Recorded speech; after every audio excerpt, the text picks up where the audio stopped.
அஸ்ஸலாமு அலைக்கும் வரஹ்மத்துல்லாஹி வபரகாத்துஹு. சுவர்க்கத்தின் மண்ணும் மனமும்.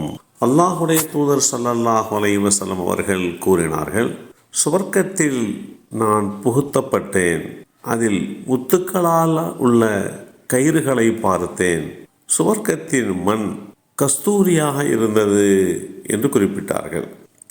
இந்த செய்தி அபூதர் அல்-கிஃபாரி ரலியல்லாஹு அன்ஹு அவர்கள் மூலமாக அறிவிக்கப்பட்டு ஸஹீஹுல் புகாரியிலே 349 என்ற எண்ணிலே பதிவு செய்யப்பட்டிருக்கிறது. நல்லோர்கள் வாழும் இடம், அந்த இடத்திலே இருக்கக்கூடிய மண் கஸ்தூரி என்று சொன்னால் எந்த அளவிற்கு ரம்மியமான மனமிக்க ஒரு வாழ்க்கை என்பதை இந்த இடத்திலே புரிந்து கொள்ள நாம் கடமைப்பட்டிருக்கிறோம்.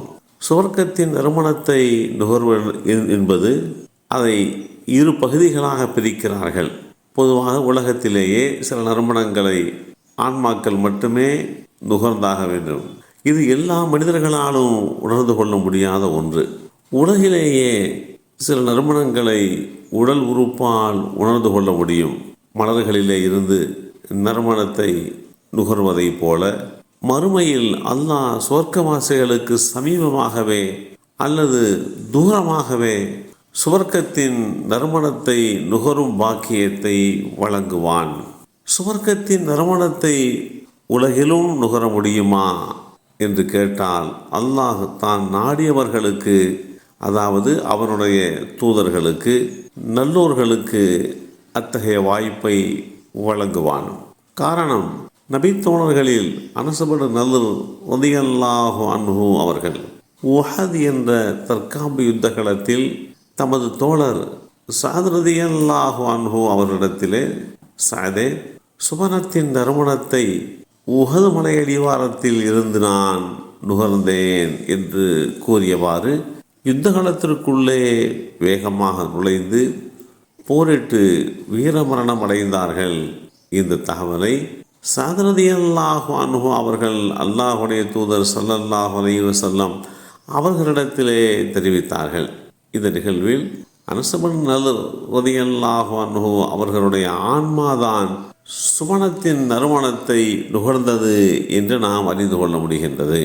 இப்படி சுவனத்தின் நறுமணம் என்பது இந்த உலகத்திலேயும் நுகரும் ஒரு நிலையில் உள்ளது என்பதற்கு ஆதாரமாக இந்த வரலாற்றை நாம் எடுத்துக்கொள்ளலாம்.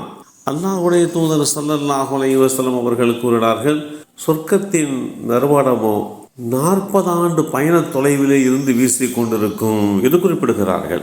40 ஆண்டு பயண தொலைவில் இருந்து என்று சொன்னால், ஒரு நறுமணம் என்பது ஒரு குறிப்பிட்ட எல்லைக்குள்ளே, ஒரு குறிப்பிட்ட இடத்திற்குள்ளே, ஒரு பகுதிக்குள்ளே தான் அதனுடைய தன்மையை வெளிப்படுத்தும். ஆனால் 40 ஆண்டு பயண தொலைவிலே இருந்து அதனுடைய நறுமணம் பிரகாசிக்கும், கமலும் என்று சொன்னால் எந்த அளவிற்கு சுவர்க்கத்தினுடைய நறுமணம் இருக்கும் என்பதை புரிந்து கொள்ள கடமைப்பட்டிருக்கிறோம். அப்துல்லாஹ் இப்னு அம்ர் ரலியல்லாஹு அன்ஹு அவர்கள் இந்த செய்தியை அறிவிக்கிறார்கள்.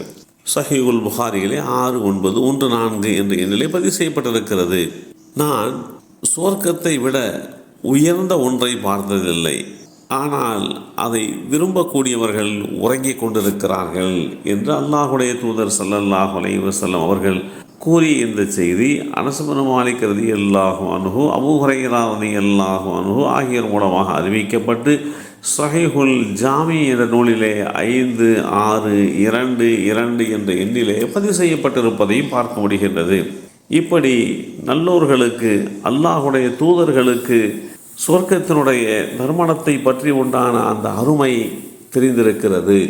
இந்த உலகத்தில் ஒரு சீரான வாழ்க்கையை வாழ்ந்து நாளை மறுமை நாளிலே சோனபதியை அடைந்து அந்த சோனத்தினுடைய மண்ணின் மனத்தையும் சோனத்தினுடைய முழுமையான நறுமணத்தையும் நுகர்ந்து கொள்கின்ற வாய்ப்பை அல்லாஹ் நமக்கும் நம் சந்ததிகளுக்கும் வழங்கி அருள் புரிவானாக.